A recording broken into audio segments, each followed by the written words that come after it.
Well, hello and welcome to another segment of Infinite Wave Guitar Lessons. I'm glad you found your way to this music, and I'm glad you have some interest in learning these songs and bringing them to your community, hopefully. Now, for lead sheets, if you like to follow along with some chord changes and melody and lyrics, they're available on my website, free of charge. Aaron-Markovitz.com. So I'd like to dig into the Shema a little bit here, Three Stones in the River. This is built up as capo 2. It's in the key of A, so I'm playing it out of a G position. So wherever your voice sits, feel free to move that around wherever you'd like. But for our purposes, we'll just go with the original key. And this is starting, I'll play the riff. There's a main riff, and then we'll try to break that down into different ways to adapt that to whatever skill level that we're working with. So it sounds like this.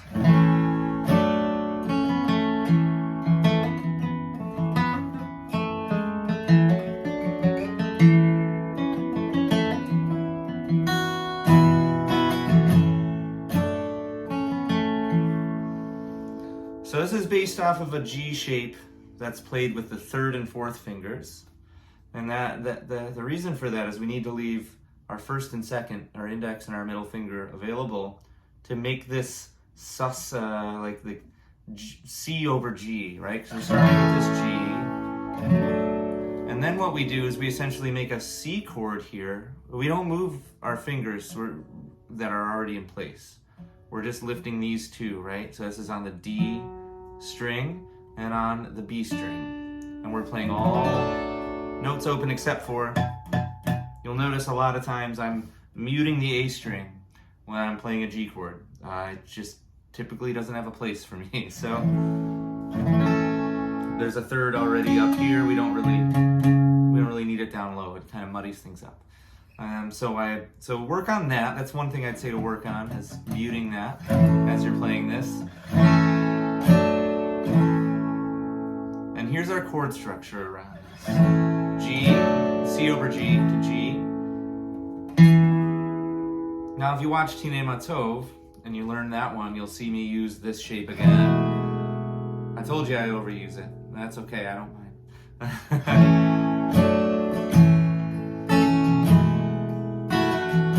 Now we have this 6-5-4 change. Have you ever heard the Nashville number system? This is just a way to explain like what chord in the progression I'm using. So this is an E minor shape to a D shape to a C shape. So again, here's walking through these chords in the first section.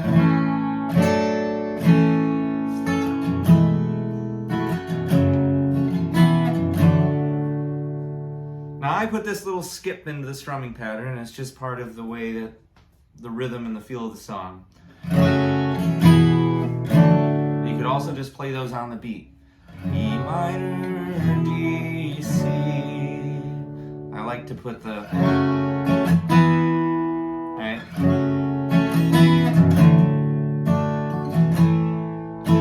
And back to 5 or a D, same chord, essentially. Okay? So let's go through that whole A part.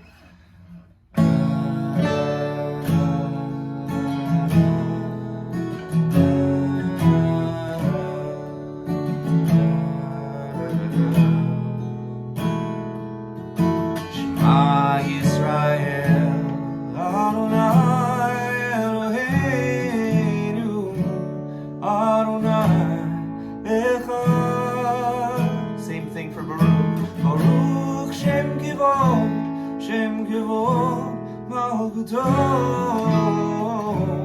Leolam Vayed. Now, there's again, this is an A-B form tune. There's two sections. And the B section starts on a 4 chord or a C shape. Oh, I learned from the trees to be patient, and I learned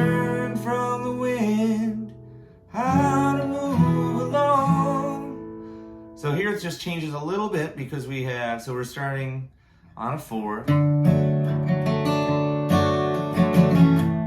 a 1 or a G, right? Then we're at our 5 or a D chord. Now we have our 6-5 change again, but here we go 1, right? In the A section it's 6-5-4. In this section,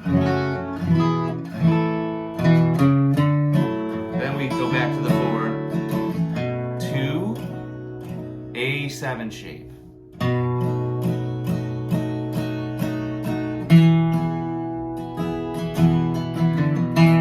we do that little bluesy riff, right? I always got to throw some bluegrass things into whatever, right? And that is over the 5 chord or the D. A lot of times I'm leading off my middle finger on the D chord to give it an add 9. This would be a full D shape, right? Then I'm using that finger that I would normally use down here, and I'm playing it 3rd fret A string here.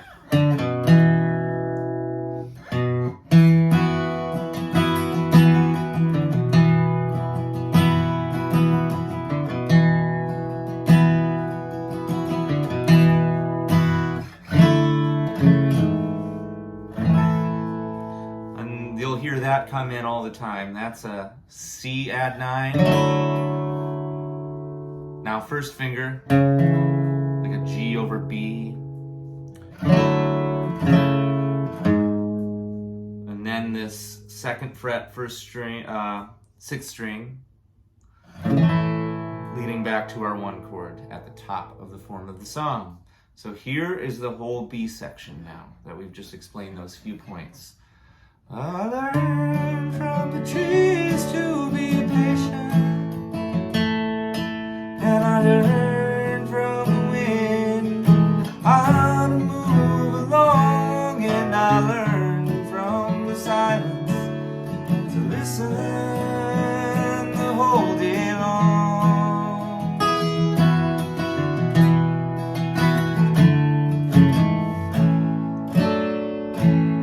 And back to A.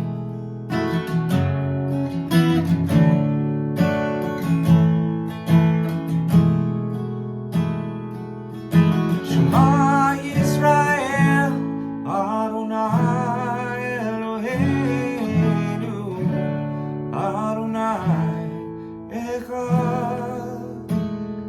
Baruch Shem Kevod Malkuto, Leolam Vayed. One more little thing that I did in the A part. I did something called a G run. If you want to experiment with this in the spaces between the vocals, it's kind of fun. So, or was that the B section I did that? I don't remember. Learn from the trees to be patient. Now all that is because, like I said, I'm not using this finger a lot of the times on the G chord. I'm leaving it open to do other stuff. So,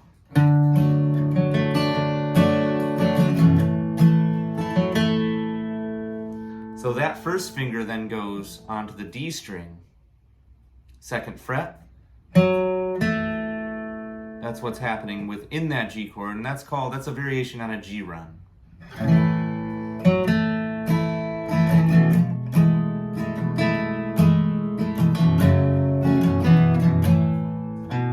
Just a little walk up to that 4 chord.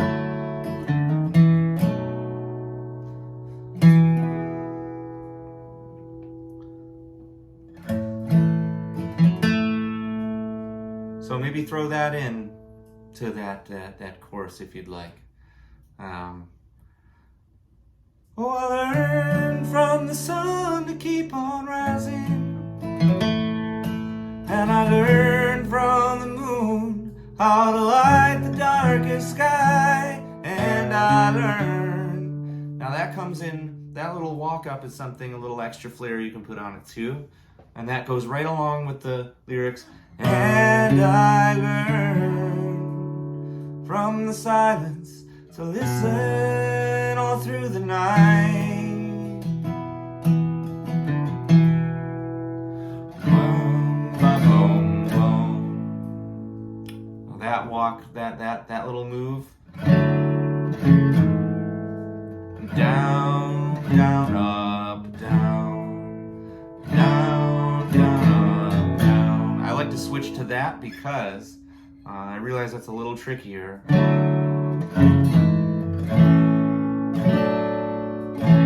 So we can get back to that C over G again.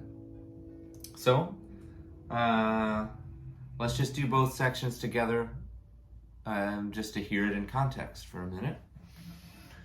Shema Yisrael Adonai Eloheinu Adonai Echad Baruch Shem Kivod Malkuto Le'olam Va'ed.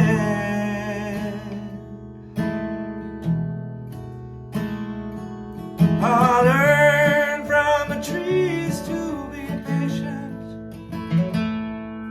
and I learned from the wind how to move along, and I learned from the silence to listen the whole day long.